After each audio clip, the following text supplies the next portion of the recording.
তো ভাই আমরা সকলেই জানি যে আর কয়েকটা দিন পরেই পবিত্র মাহে রমজান মাস আমাদের মাঝে উপস্থিত হবে। রমজান মাসে কিছু আমল আছে যেগুলা করলে আল্লাহ তাআলার নৈকট্য হাসিল করা যায়।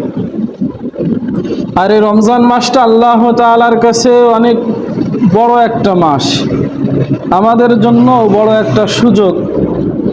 এই মাসের মধ্যে আল্লাহ তাআলার বন্দেগী করে আমরা আমাদের পিছলা জিন্দেগির সমস্ত গুনাহ মাফ করায় নিতে পারবো। সুবহানাল্লাহ বলেন। এই রমজান মাসটা পাওয়ার জন্য রাসূলুল্লাহ সাল্লাল্লাহু আলাইহি ওয়াসাল্লাম এবং সাহাবায়ে কেরাম 2 মাস আগে থেকেই প্রার্থনা করতেন আল্লাহ তাআলার কাছে। আমরা অনেকেও রাসূলুল্লাহ সাল্লাল্লাহু আলাইহি ওয়াসাল্লামের শেখানো সেই দোয়াটির মাধ্যমে রমজান মাস পর্যন্ত হায়াত পাওয়ার জন্য প্রার্থনা করেছি। রাসূলুল্লাহ সাল্লাল্লাহু আলাইহি ওয়াসাল্লাম আল্লাহ তাআলার কাছে প্রার্থনা করতেন, আল্লাহুম্মা বারিক লানা ফি রজব ওয়া শাবান। হে মহান আল্লাহ পাক রব্বুল আলামিন, আপনি আমাদেরকে এই রজব এবং শাবান মাসের মধ্যে বরকত দান করুন। ওয়া বাল্লিগনা রমাদান, এবং মাহে রমজান পর্যন্ত আমাদেরকে পৌঁছে দিন, অর্থাৎ হায়াতে বাঁচিয়ে রাখুন, যাতে করে ওই রমজান মাসের মধ্যে সিয়াম সাধনা করে আমার পিছলা জিন্দেগির সমস্ত গুনাহ মাফ করা নিতে পারি। সুবহানাল্লাহ বলেন। তো ভাই আজকে আমি অল্প সময়ের ভিতরে এই মাহে রমজান মাসের মধ্যে 26-27টা গুরুত্বপূর্ণ কিছু আমল আছে যেগুলা করলে রাসূলুল্লাহ সাল্লাল্লাহু আলাইহি ওয়াসাল্লাম যে ঘোষণা করেছেন, মান সামা রমাদান ঈমানান ওয়া ইহতিসাবান গুফিরা লাহু মা তাকাদ্দামা মিন যামবি। এই রমজান মাসের মধ্যে যারা সিয়াম সাধনা করবে ঈমানের বলে বলীয়মান হয়ে এবং সওয়াবের আশায়, তাদের পিছলা জিন্দেগির সমস্ত গুনাহ আল্লাহ পাক রব্বুল আলামিন মাফ করে দিবেন। সুবহানাল্লাহ বলেন। কাজে আমাদের জন্য এই রমজান মাসে 27টা আমল করণীয়। আমি এক এক করে অল্প সময়ের ভিতরে আপনাদেরকে বলবো এবং আপনারা একটা মনোযোগ সহকারে শুনবেন এবং ইয়াদ রাখার চেষ্টা করবেন। পারবেন তো ইনশাআল্লাহ? রমজান মাস শুরুতে আমরা চাঁদ দেখা, এটা রাসূলুল্লাহ সাল্লাল্লাহু আলাইহি ওয়াসাল্লামের সুন্নাহ। কেননা রাসূলুল্লাহ সাল্লাল্লাহু আলাইহি ওয়াসাল্লাম বলেছেন, সুমু লিরুয়াতিহি ওয়া আফতিরু লিরুয়াতিহি। অর্থাৎ চাঁদ দেখে আমাদেরকে রমজান মাসের সিয়াম সাধনা শুরু করতে হবে। তো চাঁদ দেখে আমরা কি রাখবো ভাই? রোজা রাখবো। বাকি অনলাইনের মাধ্যমে অনেক সময় দেখা যায়, বাকি ওইটা না দেখা বা দেখা এটা কোনো কথা না। বাকি রাসূলুল্লাহ সাল্লাল্লাহু আলাইহি ওয়াসাল্লামের সুন্নাহ যে আমাদেরকে চাঁদ দেখে রোজা রাখতে হবে। আমরা ছোটবেলায় দেখছি, আমরা এই যে ঐতিহ্যবাহী আলতাফুল আজাদ স্পোর্টিং ক্লাব মাঠ প্রাঙ্গণে আমরা সকলেই একত্রিত হয়ে আমরা আনন্দ করে চাঁদ দেখতাম। এখন সেই আর আনন্দ আছে নাকি বলেন?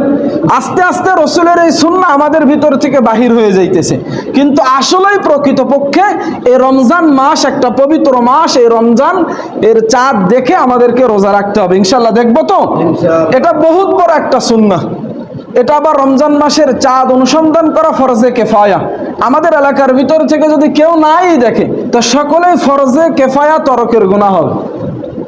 আর আমি আপনি যদি পশ্চিম দিগন্তে চাঁদ দেখতে গেছি, আমি যদি দেখতে পাই তো আলহামদুলিল্লাহ, না দেখতে পাইলেও আমি যে চেষ্টা করছি এই চেষ্টা করার সব আল্লাহ তাআলা আমার আমলনামায় লিখে দিবেন। সুবহানাল্লাহ বলেন।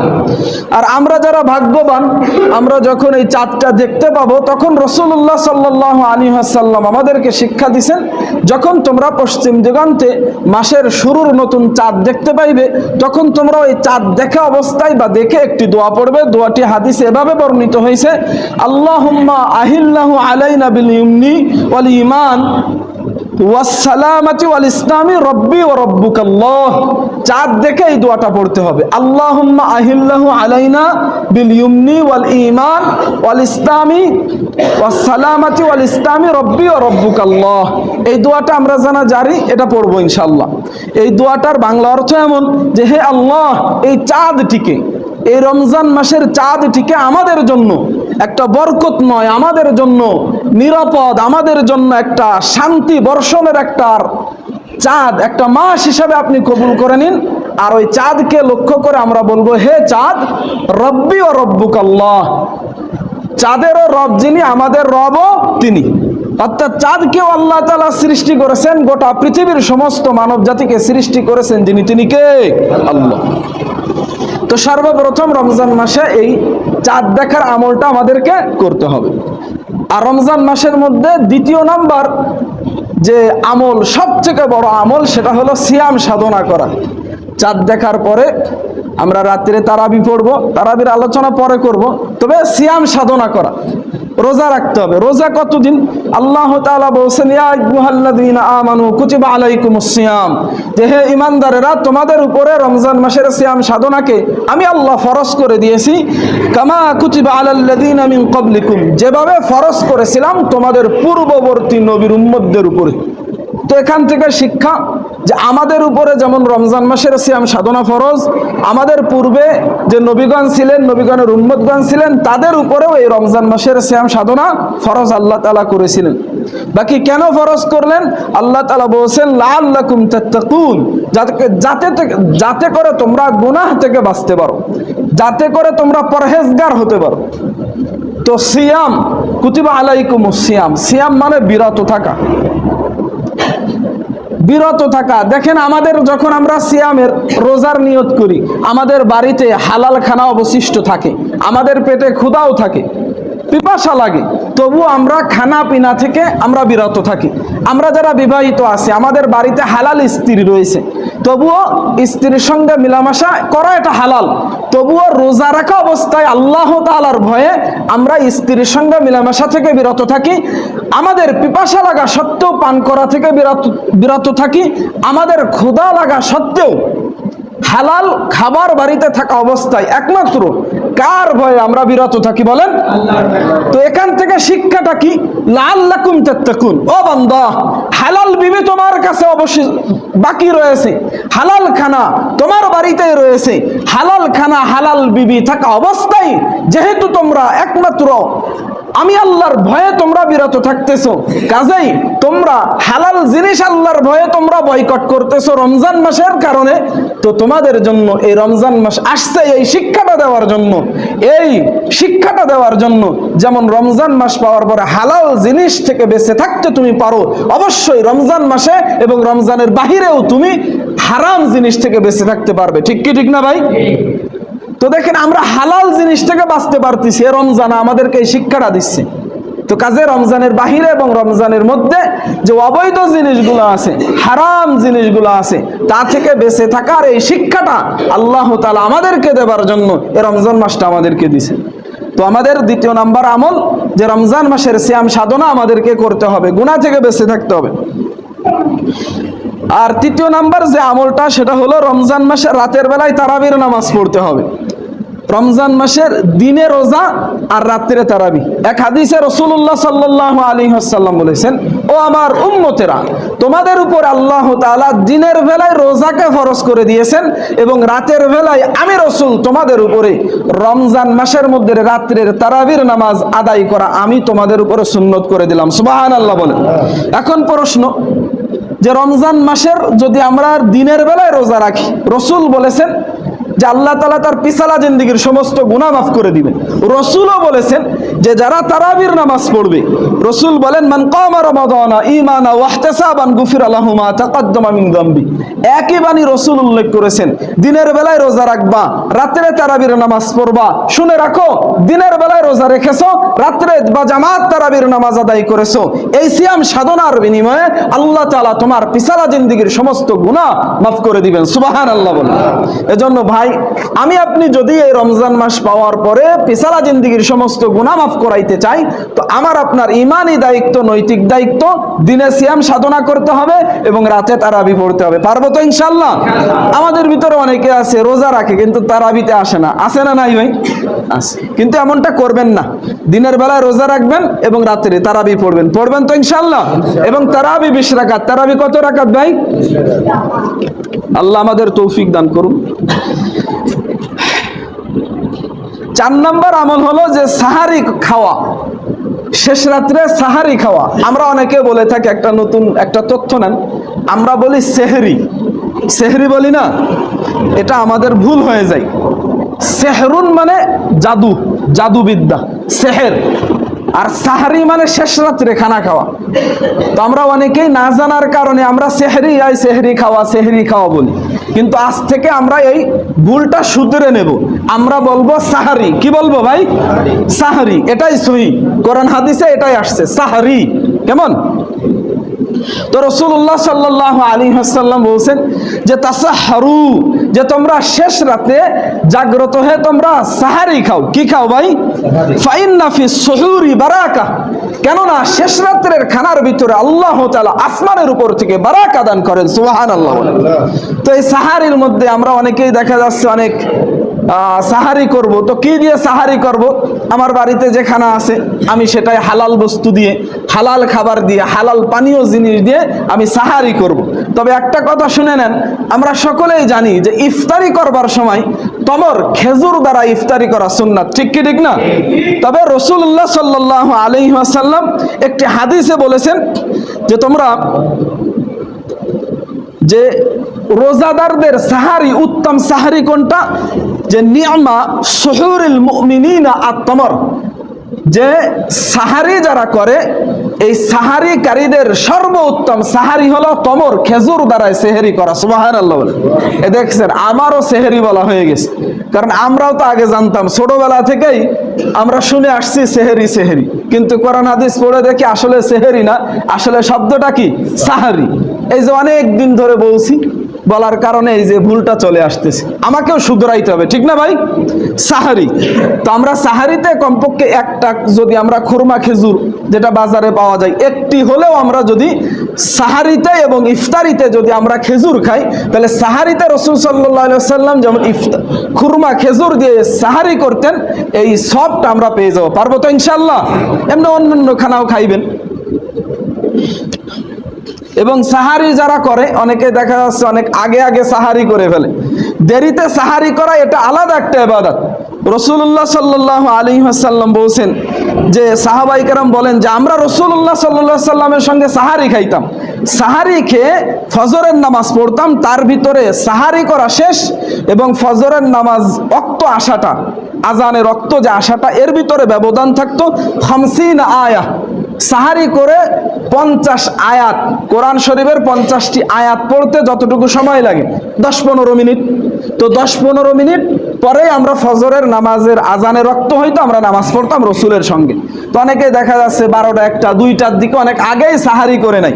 তবে মনে রাখবেন যে সাহারিটা দেরিতে করা সুন্নাত, দেরিতে করা সুন্নাত। আবার এমন করা যাবে না যে আমি দেরিতে করতে করতে এদিকে ওয়াক্ত হয়ে যাচ্ছে, এমন না, এটা আলাদা একটা ইবাদত। সাহারি দেরিতে করা একটা ইবাদত। রাসূলুল্লাহ সাল্লাল্লাহু আলাইহি ওয়াসাল্লাম বলেন এই উম্মতের মাঝে ততদিন পর্যন্ত কল্যাণ নিহিত থাকবে যতদিন পর্যন্ত আমার উম্মতের মানুষেরা দেরিতে সাহারি করবে। সুবহানাল্লাহ বলেন।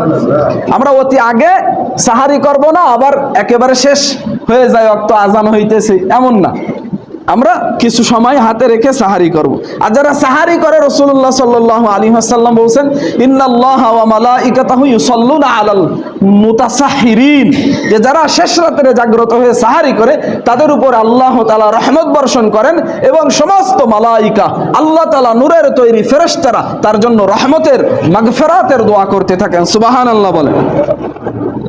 তারপর একটা আমল হলো যে আমরা যে সারাদিন রোজা রাখছি, ইফতার করা। তো ইফতারের সময় আল্লাহ তাআলা রসুলের মাধ্যমে জানিয়েছেন দোয়া কবুল হয়, আর পুরা দিনই দোয়া কবুল হয়। আমরা বেশি বেশি ইফতারের সময় দোয়া করব। ইফতারের মধ্যে আমরা আপনার হলো খেজুর রাখার চেষ্টা করব, শুরুতে খেজুর দিয়ে আমরা ইফতারি করব। রাসূল সাল্লাল্লাহু আলাইহি সাল্লাম এটা করতেন। তো কেমন খেজুর হবে? হাদিসে বর্ণিত হয়েছে রাসূলুল্লাহ সাল্লাল্লাহু আলাইহি সাল্লাম এমন খেজুর পছন্দ করতেন যে খেজুরটা একেবারে পরিপূর্ণ পাকা না, আবার কাঁচাও না, মানে এটা কি বলা যাইতে পারে, মানে আর্ধেক কাঁচা আবার আর্ধেক পাকা, এমন খেজুর দিয়ে রাসূলুল্লাহ সাল্লাল্লাহু আলাইহি সাল্লাম ইফতারি করতেন। এটা রাসূল সাল্লাল্লাহু আলাইহি সাল্লাম বেশি পছন্দ করতেন। তা আমাদের যেটা হয়, স্বাভাবিক দোকানে যেটা পাওয়া যায় এটা কিনে আমরা ইফতারি করি। আর ইফতারি তাড়াতাড়ি করা এটাও একটা ইবাদত। রাসূলুল্লাহ সাল্লাল্লাহু আলাইহি ওয়াসাল্লাম বলেন লা ইয়াজালুন নাসু বিখাইরিম মা আজ্জালুল ফিতর, এই উম্মত ততদিন পর্যন্ত ধ্বংস হবে না যতদিন পর্যন্ত এরা, এই উম্মতরা তাড়াতাড়ি ইফতার করবে। তাড়াতাড়ি ইফতার করার ব্যাখ্যা যে সময় হওয়ার আগে ইফতারি করে ফেলা তা না, যে আমার আপনার এটা এলেম এসে গেছে যে সূর্য অস্তমিত হয়ে গেছে, সূর্য ডুবে গেছে, এটা ইয়াকিন হয়ে গেছে।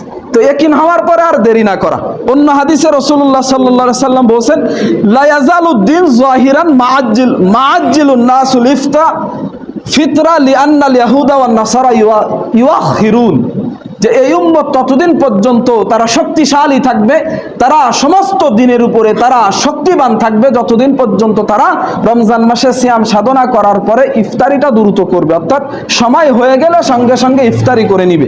কেননা ইহুদি নাসারারা দেরি করে ইফতারি করত, তারা মনে করতো যে না, যত দেরি করে ইফতারি করব তত মনে হয় আমাদের রোজাটা খাঁটি হবে। এমন না, আমরা রোজা রাখছি তো ইফতারির সময় হয়ে গেছে, সঙ্গে সঙ্গে আমরা ইফতারি করে নিব।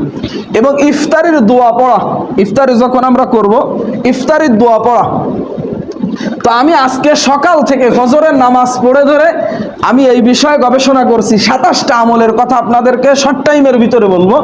তো এটার ভিতরে আমরা রমজান মাসের ভিতরে যে আমরা ইফতারি করি, আমরা কিন্তু ইফতারের শুরুতে দোয়া পড়ি না? কিন্তু হাদিসের ভিতরে এভাবে আসছে যে বিসমিল্লাহি ওয়া আলা বারাকাতিল্লাহ, যেহেতু আমরা খানা খাবো বা নাস্তা করব, ইফতারি মানে নাস্তা, এই নাস্তা যখন আমরা করব বিসমিল্লাহির রহমানির রহিম পড়ে আমরা নাস্তা করতে পারি, বা বিসমিল্লাহি ওয়া আলা বারাকাতিল্লাহ খানা খাওয়ার যে দোয়াটা আছে এটা পড়ে আমরা দোয়া করতে মানে ইফতারি করতে পারি। কিন্তু আমরা যে দোয়াটা পড়ি আল্লাহুম্মা লাকা সুমতু ওয়া আলা রিজকিকা ওয়া আফতারতু বিরহমাতিকা ইয়া আরহামার রহিম, এই দোয়াটা হাদিসে বর্ণিত নাই, এটা হাদিসে নাই। কেমন কেমন লাগে? আমিও যখন এটা দেখছি আমারও কেমন কেমন লাগছে। আল্লাহ, এই 25-26 বছর বয়স হয়ে গেল, যত রোজা রাখছি ইফতারি করছি তো এই দোয়াটা পড়ে। হ্যাঁ, একটা বর্ণনা আছে, সেটা হলো এই দোয়াটা তবু দুর্বল একটা বর্ণনা, এই দোয়াটা পড়ার কথা আছে দুর্বল একটা বর্ণনা। আর সহিহ হাদিসের যে দোয়াটা পড়ার কথা আছে সেটা কখন পড়তে হবে? রাসূলুল্লাহ সাল্লাল্লাহু আলাইহি সাল্লাম সাহাবায়ে কেরাম দোয়া পড়তেন যখন ইফতারি বিসমিল্লাহির রহমানির রহিম পড়ে শুরু করে দিছে, তো ইফতারি চলার অবস্থায় খাওয়া বিরতি একটু অল্প সময় নিয়ে বা একেবারে শেষ করে রাসূলুল্লাহ সাল্লাল্লাহু আলাইহি সাল্লাম দোয়া পড়তেন। যে ইবনে ওমর রাদিয়াল্লাহু তাআলা আনহু থেকে বর্ণিত, উনি বলেন রাসূলুল্লাহ সাল্লাল্লাহু আলাইহি সাল্লাম বলেছেন, ইযা আফতারা, যখন তোমরা ইফতারি করবে, ইফতারি শেষ করবে, ক্বালা, তখন তোমরা বলবে যাহাবায-যাম ওয়াবতাল্লাতিল উরুক, যে আমার সারাদিন রোজা রাখার পরে আমার তৃষ্ণা লেগেছিল, আমি পানি দিয়ে ইফতারি করে আমি তৃষ্ণা নিবারণ করলাম, ওয়াবতাল্লাতিল উরুক, এবং পানি আমার শরীরে প্রবেশ করার পরে ইফতারি যে খাইছি আমার শরীরের সমস্ত রগগুলা কি উজ্জীবিত হলো, ওয়াসাবাতিল আজরু ইনশাআল্লাহু তাআলা, এবং আমি যে সিয়াম সাধনা করলাম এর যে প্রতিদান এটা সব দিবেন কে? ইনশাআল্লাহু তাআলা, আল্লাহ তাআলাই দিবেন। তো এই দোয়াটা আমরা মুখস্থ করে নিব যে যাহাবায-যামু ওয়াবতাল্লাতিল উরুকু ওয়াসাবাতিল আজরু ইনশাআল্লাহু তাআলা। তো ইফতারের সময় আমরা এই দোয়া পড়বো, এবং ইফতারিতে খেজুর খাওয়া এটা ইবাদত, এটা আমি বলছি। আর দিনভর বেশি বেশি দোয়া করা, রোজা রাখছি আমরা সবাই দেখা যাচ্ছে টাইম পাস করার জন্য আমরা অনলাইনে সময় ব্যয় করি, দিনভর বেশি বেশি দোয়া করবেন। কেননা রাসূলুল্লাহ সাল্লাল্লাহু আলাইহি সাল্লাম বলেছেন 3টা দল এমন আছে তাদের দোয়া লা তারুদ্দু দাওয়াতুহুম, তাদের দোয়া আল্লাহ তাআলা কখনো ফিরাই দেন না। আস-সাইমু হাত্তা ইফতির, যারা সিয়াম সাধনা করে রোজা রেখেছে সেই ভোর রাতের থেকে সারা দিন যতক্ষণ পর্যন্ত সে রোজা রাখবে, ইফতারি করার আগ মুহূর্ত সে যখনই যে হালতে আমি আল্লাহ তাআলার কাছে প্রার্থনা করবে, সঙ্গে সঙ্গে আল্লাহ তাআলা দোয়া কবুল করে নেবেন, সুবহানাল্লাহ। এবং দ্বিতীয় নাম্বার রাসূল সাল্লাল্লাহু আলাইহি সাল্লাম বলেছেন ইমামুন আদিলুন, ন্যায়পরায়ণ বাদশা, দেশের ন্যায়পরায়ণ যদি বাদশা থাকে তারা যদি আল্লাহ তাআলার কাছে দোয়া করে আল্লাহ তাআলা কবুল করে নেন, সঙ্গে সঙ্গে আসমানে আল্লাহ তাআলা উঠিয়ে নেন, সুবহানাল্লাহ বলেন। এজন্য এই হাদিস থেকে সামনে রমজান মাসে যেহেতু ন্যায়পরায়ণ বাদশার দোয়া আল্লাহ তাআলা কবুল করেন, এজন্য আমাদের পণ এবং প্রতিজ্ঞা করতে হবে আগামীতে আমরা এমন একজন ব্যক্তিকে আমাদের শাসক হিসাবে আমরা দেখতে চাই বা আনতে চাই যার দোয়া আল্লাহ তাআলা কবুল করবেন, যিনি ন্যায়পরায়ণ বাদশা হবেন। ঠিক কি ঠিক না? পণ এবং প্রতিজ্ঞা করেন। আরো অনেক বর্ণনা আছে, বাকি বেশি বেশি আমরা দোয়া করব। আর সকল প্রকারের গুনাহ থেকে বেঁচে থাকতে হবে। রাসূলুল্লাহ সাল্লাল্লাহু আলাইহি সাল্লাম বলেছেন যে যারা গুনাহ থেকে বেঁচে থাকে না তাদের রোজা থেকে কোনো লাভ নাই, গুনাহ থেকে বেঁচে থাকতে হবে। আর শর্ট টাইম যেহেতু অনেক কথা আছে, তো দিনভর বেশি বেশি দোয়া করা, সকল প্রকার গুনাহ থেকে বেঁচে থাকার চেষ্টা করবেন, আর মিথ্যা কথা থেকে বেঁচে থাকবেন। রাসূলুল্লাহ সাল্লাল্লাহু আলাইহি সাল্লাম বলেছেন মাল্লাম ইয়াদা কাওলা যুর, যে মিথ্যা কথা থেকে বেঁচে থাকে না, তার না খেয়ে থাকাটা আল্লাহ তাআলার কোনো যায় আসে না। তারপরে ঝগড়া ফ্যাসাদ থেকে বেঁচে থাকবেন। আমি সব নোট করছি এখানে এক এক করে, কিন্তু আসলে সময় শর্ট, বলা যাচ্ছে না।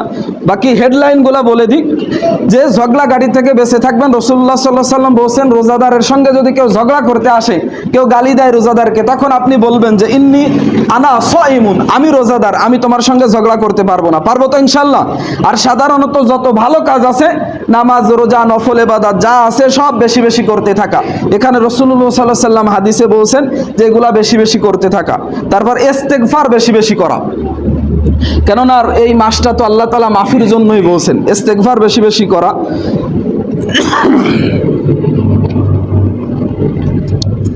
কেননা ইস্তেগফার না করলে হবে এটা কি জানেন? রাসূল সাল্লাল্লাহু আলাইহি ওয়াসাল্লাম বলছেন না যে রমজান মাস পাওয়ার পরেও যারা নিজের গুনাহ মাফ করায় নিতে জান্নাতি হইতে পারে না, সে ধ্বংস হয়ে যাক। তো মাফ পাওয়ার বড় হাতিয়ার হলো ইস্তেগফার করা। তারপরে রোজাদারদেরকে ইফতার করা। রাসূল সাল্লাল্লাহু আলাইহি ওয়াসাল্লাম বলছেন যে ব্যক্তি রোজা রাখে তাকে আল্লাহ তাআলা যে পরিমাণ সওয়াব দান করে, ওই ব্যক্তি যদি অন্য ব্যক্তিকে ইফতারি করায় তো ওই সমপরিমাণ সওয়াব সে পায়। আমরা প্রত্যেকেই ধরো সর্বোচ্চ 30টা রোজা রাখতে পারবো, কিন্তু আমাদের মসজিদের মুসাল্লি যারা আছে রোজা রাখবে, তাদেরও যদি আমরা ইফতারি করাই তো আমরা বেশি বেশি সওয়াব পাবো।